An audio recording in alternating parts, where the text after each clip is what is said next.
Good afternoon, everyone. Thank you ever so much for joining me this afternoon and taking your time to join my session on managing workplace anxiety through chaos. My name's Nick Stewart, and let's jump straight in. So a big thank you to our partners. Without them, this wouldn't be possible at all. So big thumbs up to everybody. Thank you so much for sponsoring this fantastic event. So who am I? My name's Nick Stewart. I am the founder of a company called NimbyTech. I'm also an absolute nerd, as it says on the right. I love Microsoft and the Power Platform in general. I'm a big advocate of Agile practices. Yes, another one. I've been loving Agile for about the last 3 or 4 years now. A little bit about me. I'm a Formula One mega fan. Been really lucky enough to go to a few tracks, meet a few drivers. Quite the nerd. Really love all the new technology that they come out with on a regular basis. It's all very cool.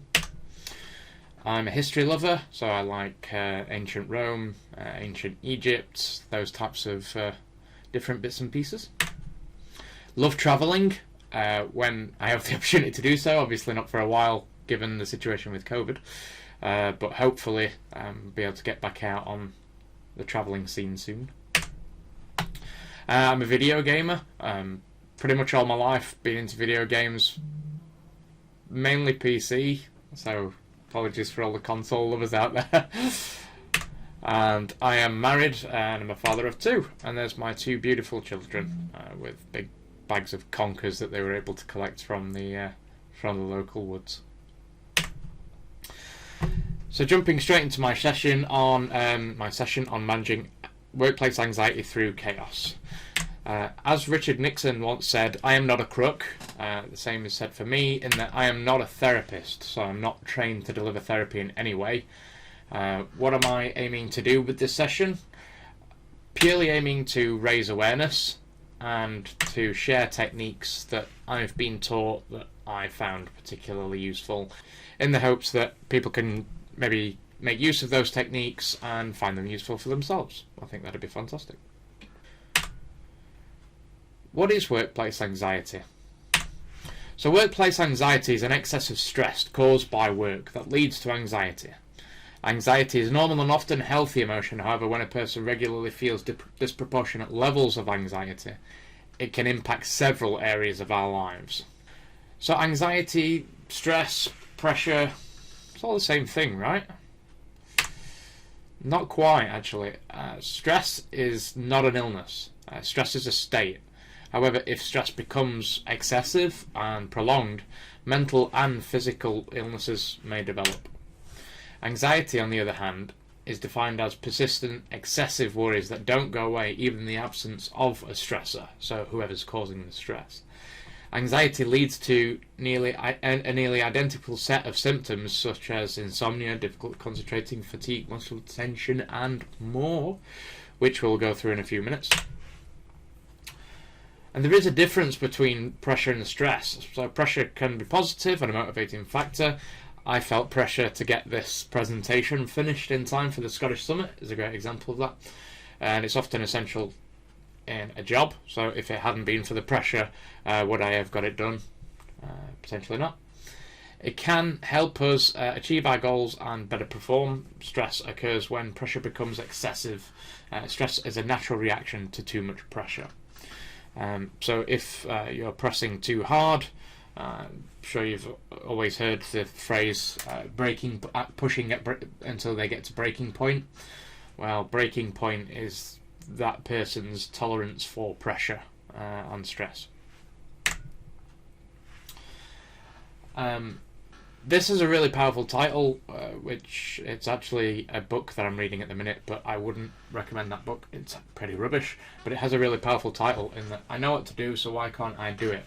Do I have workplace anxiety? Is that what's holding me back? Is that what's causing me some of the symptoms that we're going to go through now? So first off, we're going to start looking at psychological symptoms, and maybe we can see some of these in ourselves, identify areas where we might be suffering from different bits and pieces. So finding it hard to concentrate and remember things. I remember suffering with this one quite a lot a number of years ago. I was looking at a task. I knew exactly what I needed to do. I knew exactly how I needed to do it. The trouble was I really couldn't focus my brain on thinking about the things that I actually needed to do to get the thing done, which was almost self-perpetuating and created a bit of a negative thought spiral. Lacking confidence and your ability in the workplace.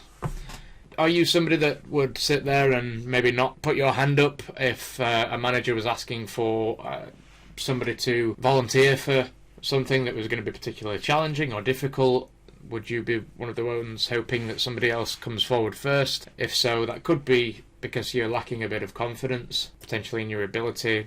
We can wrap a few bits and pieces up in this, like imposter syndrome, sort of walks that line, brushes against that boundary. Not feeling motivated or committed.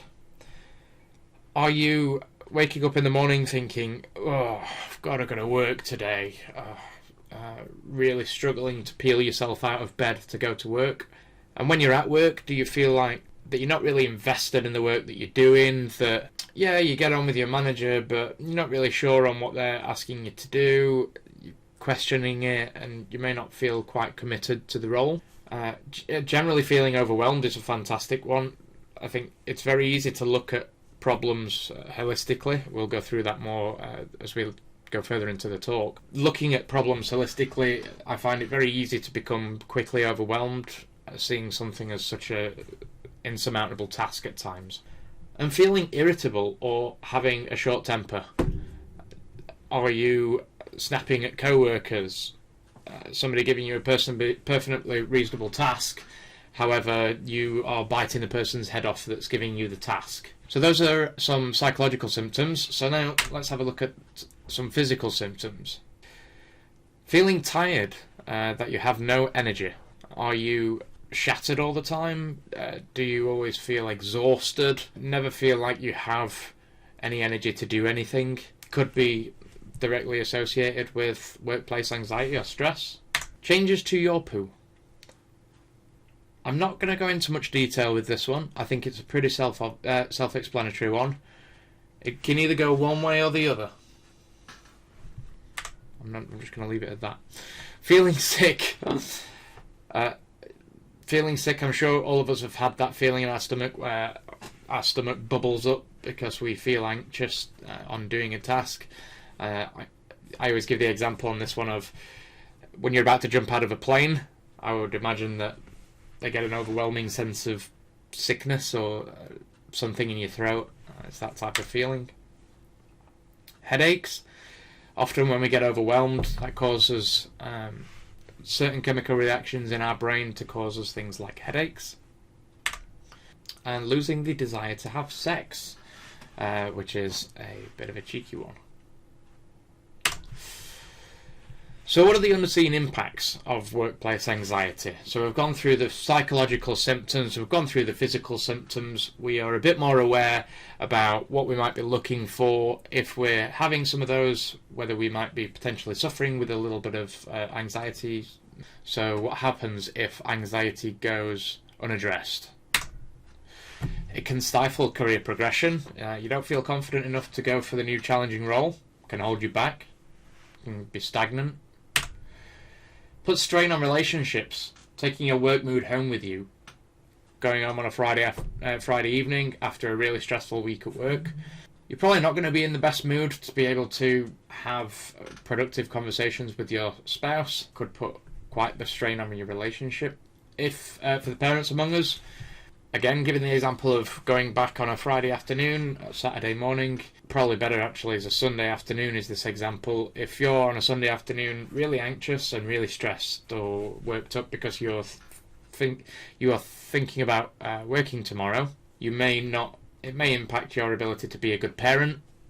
Again, leading to the irritability. You might be short-tempered with the kids, not feel like you want to spend as much time with them as you might perhaps have normally wanted to. And finally, if things get really bad, it can lead into depression, lack of motivation to do anything, which I personally think goes really on a spiral. It's a negative spiral, and if you don't sort of like cast a fishing rod in there and hook and pull yourself out, then it can become quite significant.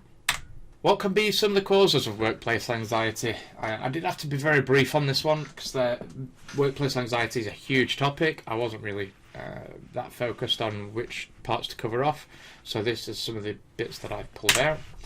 Unrealistic expectations. These are things that I've suffered with in my career thus far. Unrealistic expectations. So the classic guy that wants it now, he wanted it yesterday actually, and only within the next hour will do, even though you're sat there telling them, I'm ever so sorry, but it's going to take me 2 weeks to do that. 2 weeks isn't good enough. I need it yesterday. It's impossible. It's unrealistic, and it often puts the person that's expected to do that work under a ridiculous amount of pressure, which can lead to stress, ultimately to anxiety. A lack of support. I really like this image. So there's two gentlemen in this image talking amongst each other, looking at another member of staff that has his head down, so he's looking particularly down. It frustrates me that the two gentlemen are talking to each other about this person. I would much prefer have to see all three of those people talking together about what the situation was and what the person was suffering from. This looks like judgment to me rather than looking to support somebody. Management style.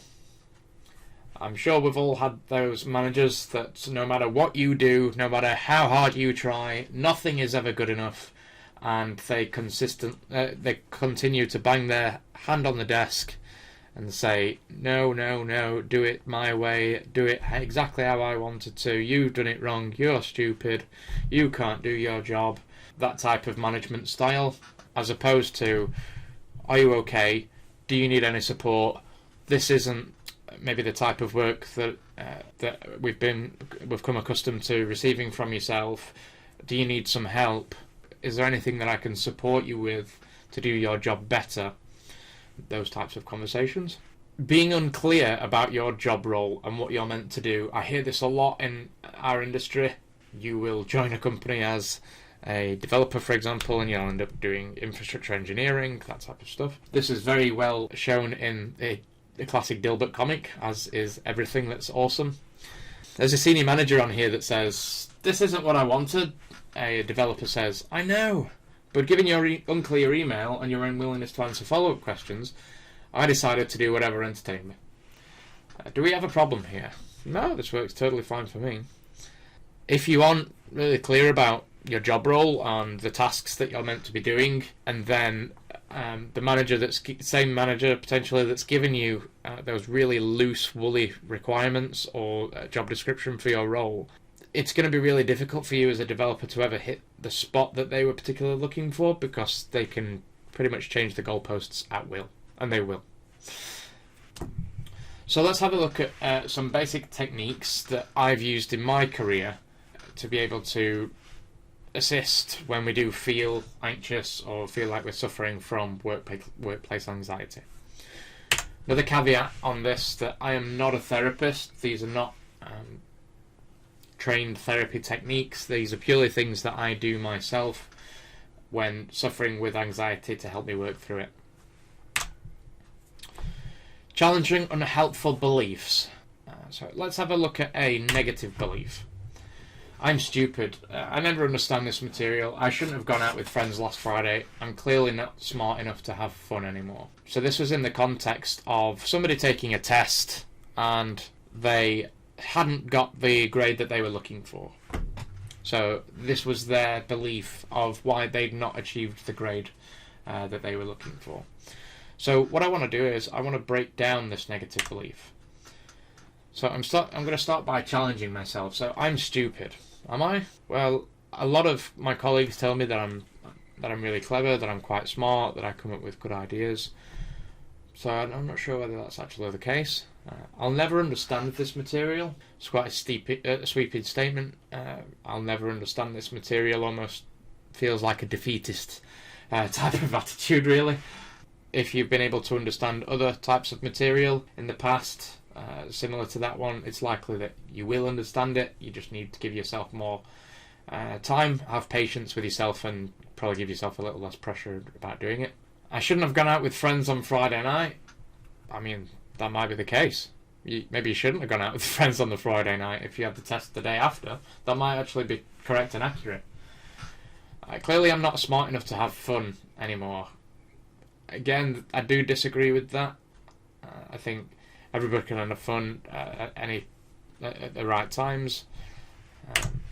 So, next stage is to examine the origin. So where are these beliefs coming from? So why do I think that I'm stupid? It could be that I've had multiple failures that have led to a belief that I am now stupid because I've had multiple things failing in a row. Is it a helpful belief though, that I'm stupid? Is it gonna allow me to progress the thought that I'm stupid? No, so don't know why I'm telling myself that. It's not really very helpful. I shouldn't have gone out last Friday, so I'm thinking that me going out somehow caused me to not do as well on the test. Might be the case, but I wouldn't be too hard on yourself. People do have to have fun at the same time. Life isn't all about work. And then what I'm going to do is I'm going to look for trends and look for patterns. So if I share negative beliefs over and over again, and when I challenge them and I examine the origin of them, can I find any patterns myself as to things that I might be doing that's keeping me in those negative beliefs? So I want to reframe it, and I want to look at it from a different viewpoint. So I'm looking at this now as a positive belief. I studied really hard for this test and I did my best. A B isn't that bad at all, considering how difficult the class is. I'm grateful I'm capable of a B. So this person's looking at the same thing that they've tried to do and are framing the result that they've got from their test in a very, very different way, from a negative belief as opposed to a positive belief. So it's really the positive beliefs that allow us to not create a ridiculous amount of anxiety for ourselves that's really unhelpful and self-detrimental. Another one is worst case scenario thinking. So often when we break things down into more manageable chunks, they're much more addressable. We often allow ourselves to look at problems holistically. I could never say that word. Which creates a feeling that the problem is even too big to address. This is self-perpetuating and never allows us to address it through fears that you will never be able to. Once broken down, plotting them on a chart, such as this, provides comfort, then it may not be as bad as what your mind is telling you, or even if it is, it allows you to think about ways to sort it out, mitigation. So I've got what's called a risk matrix on the right. If anybody's familiar with project management techniques, they'll be pretty familiar with this. And we have impact going across the top and likelihood going across the left. So that gives us really 4 different zones, can be split up into, call these whatever you like. These are just names that I've given them. Chill zone has low impact and low likelihood, so that's something that's, even if it does happen, but there's a small chance of it doing so, it's not really going to be a big impact and nobody really cares. Fingers crossed is things that have high impact, so could be quite a big issue if it does actually happen, but the likelihood of it happening is very low. C'est la vie area, that's life, it is what it is. High likelihood but low impact. Those are the things that really, is it probably worth your time finding mitigation for? No, because they're probably going to happen anyway, and the impacts are not really that big, so again, might be a bit of a who cares on that one. Final one is the holy kin zone, which is high impact and high likelihood, so those are the things that probably are worth being worried about or considering and working through on what you're going to do with any bits and pieces that do land in that area. I'll go through an example in a few minutes of me actually using the risk matrix on a case study to plot some of my worst case scenarios. So this is certainly something that I had to think a lot about when I was in a stable career looking to start a business. And many people would ask me the question, why would you want to start your own business when you're in such a good and stable career? So let's have a look at some of the unhelpful beliefs that I had when I was considering starting a business. You must have an MBA or have run a business for many years to know how to start a business. People will say, you can't start a business, you don't have the experience, you've never run a business before, you don't have an MBA, you've not done a degree, all those types of things. Really unhelpful. Steve Jobs didn't have a college, he didn't get a degree. Mark Zuckerberg dropped out of college. There's so many other college graduates that have dropped out to start their own businesses that are now doing very, very well. So you don't necessarily need an MBA. Purely vision, if you ask me. My family wouldn't support me, so I was really worried that my family would turn around and say, well, if you're going to start your own business, don't come to us and look for handouts if you do get stuck and need financial support. I had that in my head for quite a while, to the point where I stopped it allowing me to move forward.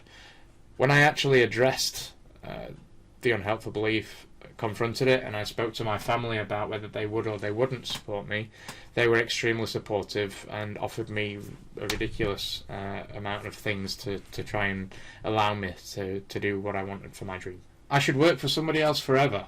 I thought, I never even considered that I could start my own business, for example. I just thought I would stay in a career, I would work for somebody else, work for different companies.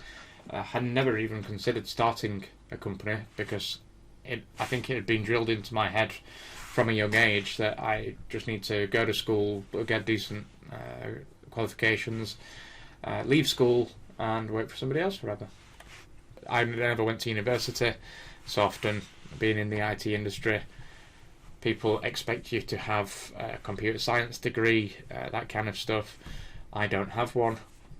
As such, a belief that I held was that people wouldn't take me seriously without one, which is simply not the case. So let's plot some of the things that I was thinking about that was holding me back from starting my own business, and let's plot them on a risk matrix. So first one, return to work if it doesn't work out. So what if things don't work out, the business fizzles out, and I need to return to work to pay off some of the debts that I've accrued through starting the business? That's fine. I would be more than happy to work for somebody else if I had to. So that's why it's in the chill zone for me. Has low impact. I would return to work. Likelihood's relatively low. It's in my destiny if it doesn't work out. So that's why the likelihood was low. No one believes in the vision. I didn't know whether people did or didn't believe in the vision when I was looking to start this. So the likelihood's really in the middle. The impact if people don't believe in the vision is low because it'll never get off the ground. Can't pay the bills. Obviously high impact as I have a family to consider and take care of. However, the likelihood that I couldn't, given the fact that I'd had a level of savings and all that type of stuff ready for myself, the likelihood of that was quite low. So it was in the fingers crossed area. Embarrassment. Business doesn't work out. Colleagues, people in the industry see that I failed, which some people would consider as embarrassment. High likelihood. I've put this one for myself as low impact, just because if I'm going to let the possibility of embarrassment stop me doing something, that's not me. Worst case, one of the worst case scenarios is that I go bankrupt, which that's probably the highest impact and the highest likelihood. So if the business does go under and we rack up some debts, it could mean that I need to go bankrupt. It would have a high impact to my family because we wouldn't be able to get credit for a number of years. All that type of stuff. But did I let the fear of going bankrupt, because that was the worst case scenario was, stop me? No. I actually put other different bits and pieces of mitigation in to ensure that, God forbid, if everything did hit the fan, that I wouldn't go bankrupt. So that was the case study. Oh, for God's sake. So that was the case study where I challenged my unhelpful beliefs and I thought about my worst case scenarios and I plotted them on a risk matrix. Now let's have a look at what else we can do. Don't suffer alone. Speak to a colleague about how you're feeling. Discuss it with your manager. If you don't feel confident, speak to anyone that will listen. Problem shared is a problem halved is absolutely right. I've been guilty myself of not speaking to my managers or my colleagues when I'm particularly feeling anxious through fear that they will think that I'm not good enough, that I can't do the role, that almost through embarrassment at times, because I want to consider myself a high performer.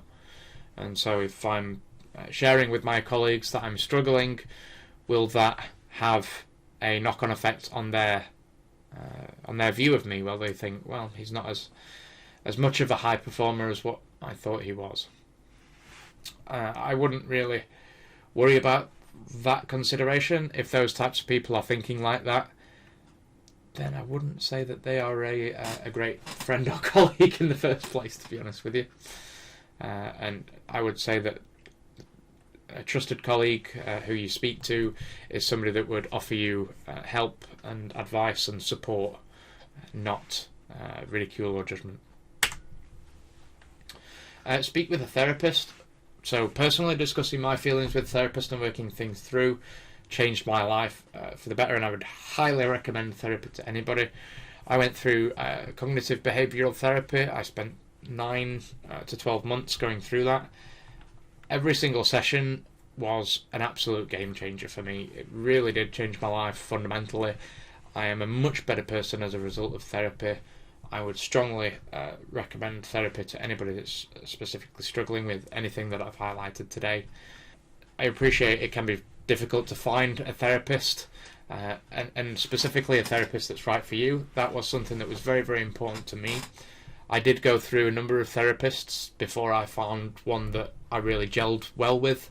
I had 3 therapists prior to finding the 4th, which was a fantastic lady called Rachel, who I just really, really gelled with, really got on well with.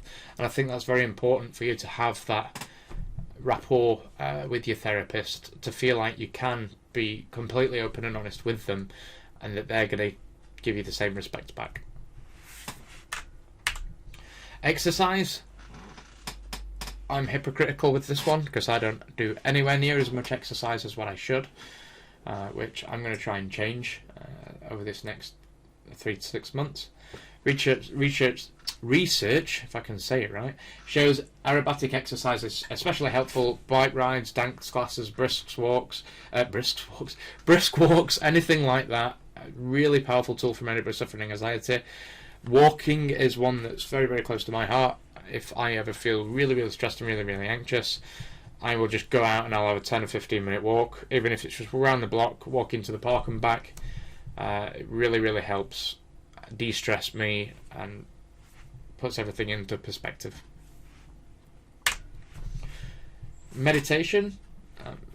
I'm not talking about necessarily the religious sort of type, more mindfulness considerations and thinking about concentrating on your breathing for multiple minutes at a time can focus your energy, almost like your chi, to bring it back in line with your emotions.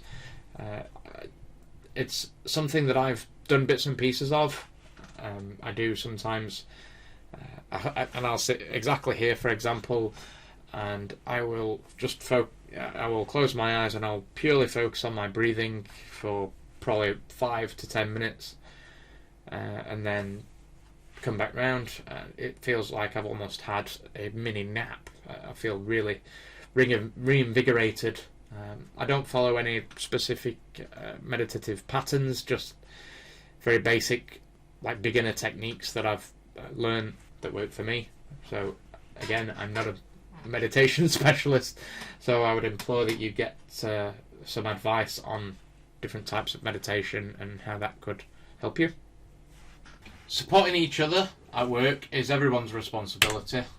Everyone has a right to feel psychologically safe at work. So if there are some things happening in your workplace that you think are creating or causing some anxiety, do discuss it with your colleagues, potentially take it to your manager. Obviously, if your manager's the one causing the anxiety, take it to their manager. There will always be somebody that you are able to speak to. Don't be a bystander to suffering.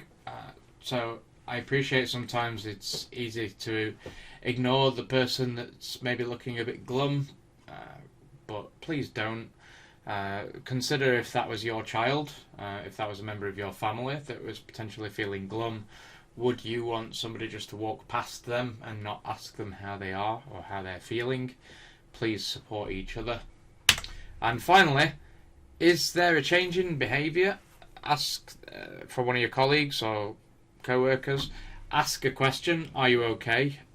Acknowledge the change in behaviour and ask if there's anything that you can do to support them further. This is an actual example of somebody sending me a WhatsApp message to make sure that I was okay, because they'd not seen much of me lately. I'd been quite quiet. Them just asking me that question really changed the way that I was thinking, made me feel a hell of a lot better about myself, and allowed me to open up and become vulnerable and say what was causing my anxiety. How to support ideas. I just wanted to throw a couple of ideas out there about different ways that people can show support. Access to a dedicated phone line. So it's a great idea to have a dedicated phone line set up for everyone, for all employees to be able to call somebody if they don't feel like they can discuss something internally. Always a fab suggestion. Safe spaces for rest, peace, meditation. Is there a room where I can go and sit almost in silence, or at least a quiet sort of library type setting room where I can have time to allow myself to think, potentially do some meditation if necessary, but that sort of safe space. Regular walks, and not sacrificing your breaks. So I'm guilty of it too. I've sacrificed my breaks previously. We need to make sure that we're not, all we're doing is ensuring we get closer towards burnout, and doing so, as we learned earlier, exercise is key. Regular walks, do not sacrifice your breaks. If you can go for a walk around your building outside, that's fab. Ideally, if your office is near somewhere that's a really nice setting, you could go for a walk in the woods, that type of thing. And a great one, which I really like, is talk to somebody that you don't normally have a reason to speak to. So don't just walk past that desk that you see somebody there every single day at, but you've never met that person, you don't know who they are, just simply because you don't need to know who they are. Speak to them anyway. Make a point of having a conversation with them. I appreciate it might put you in a position of feeling a bit uncomfortable having not met this person before, but it's a great way to meet new people, broaden your network, and makes other people in the business feel like other people care about them at the same time, that they're not just, I don't need to speak to them for my job, so I'm not going to talk to them, which is kind of a little bit cold. And where else can we find help? So I've put some of the more familiar charitable options on there for people that can get help support from Mind. They have a really good mental health charity service where you can speak to somebody on the number that's there. Samaritans, you can speak to somebody today simply by calling 116 123 if you are struggling with any anxiety, or do what I did, which was contact the NHS IAPT service via their website, or if struggling, call 111. IAPT is a great NHS funded therapy, groups of therapy, so you can go and see a therapist under the IAPT service under the NHS free of charge and discuss your concerns with them. Thank you ever so much for joining, everybody. I've really enjoyed that session. Hope you have too. Please do feel free to reach out to me to ask any additional questions via LinkedIn, Twitter, email, any of the above mediums. And I hope you enjoy the rest of the Scottish Summit. Thanks ever so much, everyone. Catch you on the flip side.